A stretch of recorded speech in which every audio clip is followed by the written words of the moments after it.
Hi, my name is Cinthya Quijano, and I'm the director of Change Differently Limited. So today's topic is actually about the changing role of managers in today's world. And actually, this is really an interesting topic because it's something I've been talking about not just in the last year, but in the last couple of years of where is management going and kind of changing that stereotypical view of managers into something that actually people are looking for now. So what's actually made the role of managers change? Well, let's face it, in the last 10 years, structures have gotten a lot flatter.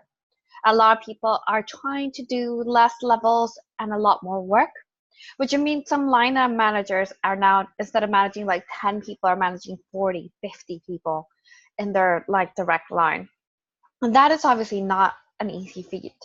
They have to deal with the day-to-day management, so operational side that they have always done, and now are needing to develop other skills like leadership. And actually, this is one of the main paradigm shifts that's happened over the last, I would say 5 years, really, because it's kind of been up and coming. It's just that a lot of people are just kind of getting on the bandwagon and going with it. But basically, we are kind of expecting managers and leaders to be an all-in-one.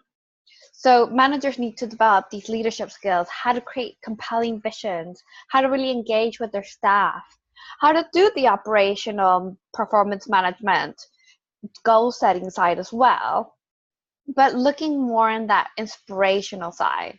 So long gone are the days of managers like, saying you must do this and employees kind of following. That doesn't really exist anymore. Managers have to kind of earn the respect and have a vision and tell people why they're going to need to do what they need to do to actually get things moving. And I think it's actually learning this whole new language is what's really changing the world of management.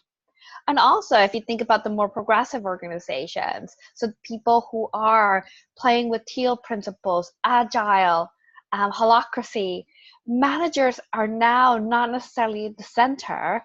They might be there in regards to, maybe if we have a performance management system, we need someone to like look after a certain section of the network.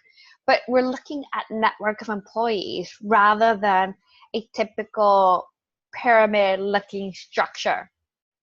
So that changes the role of management completely because they are having to be leaders, facilitators, people that inspire, people that kind of remind us of where the direction of where we're going, rather than like managing our day to day and kind of asking for like approvals and setting more bureaucracy in place. Because basically, what Agile, Teal, and Holacracy are looking for are things to happen maybe a bit quicker because it recognizes the speed of change nowadays is quick and we need to make sure we're always on top of our game. So what can managers do? It's all about organizations really helping managers. And it's kind of sad, but I think it was DCMI who actually had a whole article about how many first-time managers are still not getting training, are still not getting developed. And that is something that's actually really worrying in today's world. We need to develop our managers, our leaders, to actually deal with these things. So not only the hard bits of what is our performance management system, how do we set objectives, and how do we get people to understand KPIs, or how to delegate. What we need managers to understand is how do we inspire, how do we engage, how do we involve people, how do we let go of some of that control when that's part of our status. So it's both the mindset and the skill that we need to develop for managers. So the other paradigm shift is the aspect of, for example, if I look at the generational aspect, we now have three generations of workplace. We have the millennials, Gen X, and baby boomers. And actually what this means is that some people, especially in the baby boomer age, managers kind of were there because of their expertise. And you followed what they said because you trusted them, that they just knew more than you. So they earned that respect due to their status. Nowadays, that is completely shifted, turned on its head, and managers do not earn respect that way. They have to earn it through different ways. So showing that they are trustworthy, that they'll say what they do, that what they demand, they also do, so that they're good role models. And then we choose to follow.